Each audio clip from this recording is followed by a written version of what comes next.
Face reveal. আমাদের সাথে আছে রাজগুরু আর আমি মন।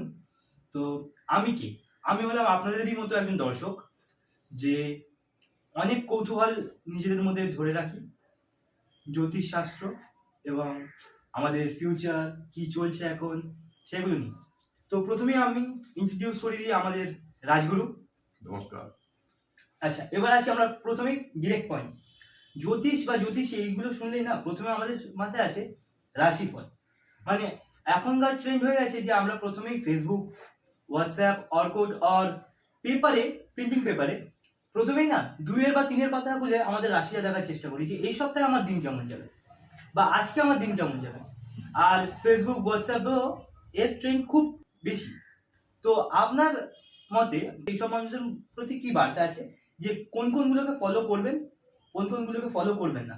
আর রাশি বলতে আমার কাছে তো কিছু, যেমন আমার একটা রাশি রয়েছে, আপনার একটা রাশি রয়েছে, আমাদের ক্যামেরা পার্সনের একটা রাশি রয়েছে। এই রাশিগুলো এলো কোথা থেকে, এদের উৎপত্তি স্থল কোথায়? কিন্তু এটা প্রচুর বড় প্রশ্ন। অল্প সময়ের মধ্যে তো বলা সম্ভব না, তবু আমি সংক্ষিপ্তভাবে বলছি। আচ্ছা, এই রাশিগুলো হচ্ছে পদার্থ। পদার্থ বলতে আমরা কি বুঝি? অগ্নি, পৃথিবী, বায়ু, জল।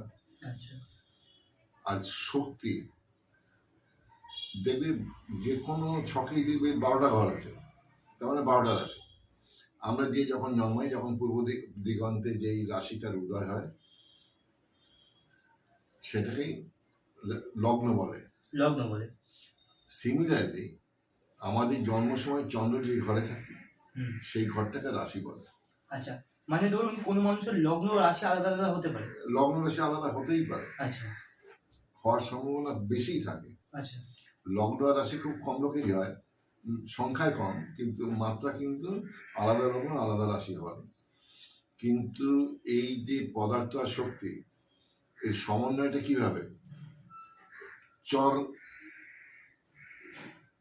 স্থির, দত্তক। দত্তক মানে ডুয়ালিটি, যার মধ্যে কখনো চর কখনো স্থির, সেটাকে দত্তক বলে। তা এই যে চর, স্থির, দত্তক, তার মানে এই চর, স্থির, দত্তক 3টে পাওয়ার, আর পদার্থ হচ্ছে 4টে, অগ্নি, পৃথিবী, বায়ু, জল। 3 × 4 করলে কত হচ্ছে? 12। তার মানে 12টা রাশি। আচ্ছা, তেমন এই 12টা রাশির ক্যারেক্টারগুলো তো আলাদা আলাদা হবে। নিশ্চয়ই। চরের একরকম ক্যারেক্টার, স্থিরের একরকম ক্যারেক্টার, দত্তকের আরেক রকম ক্যারেক্টার। সেই একইভাবে পদার্থের বিভিন্ন কারকতা আছে। অগ্নির একরকম কারকতা, বায়ুর একরকম কারকতা, জলের একরকম কারকতা, বিভিন্ন রকমের কারকতা রয়েছে। এই 12টা রাশি,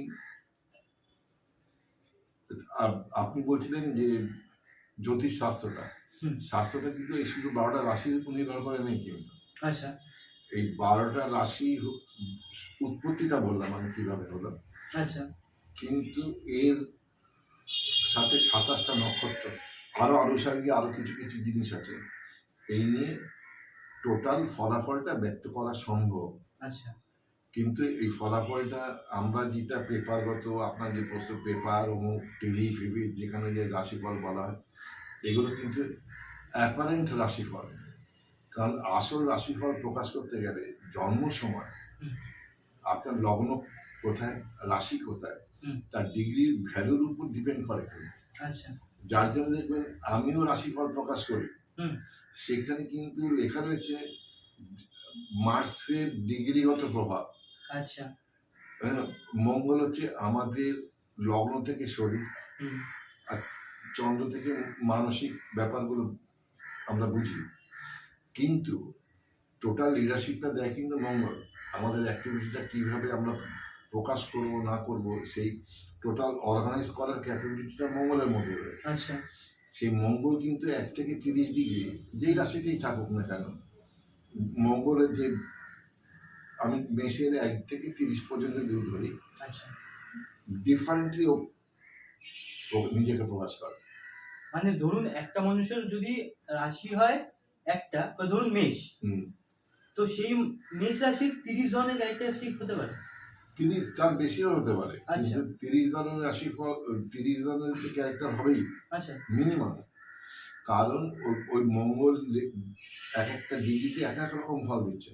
আচ্ছা, এই ফলের তারতম্যের জন্যই তো পার্থক্যগুলো হয়ে যাচ্ছে। ওই জন্য একই রাশিফল হওয়া সত্ত্বেও বিভিন্ন মানুষের বিভিন্ন ধরনের অ্যাক্টিভিটি হয়। অ্যাক্টিভিটি হয়। আচ্ছা, কারোর সাথে কারোর মিল পাওয়ার সম্ভাবনা খুব কম থাকে। নমস্কার, আজকের পর্ব এখানেই শেষ। আর আশা করি ভবিষ্যতে আমরা আরো পর্ব আনবো। আর তাহলে এখানেই শেষ করা যাক। হ্যাঁ। নমস্কার।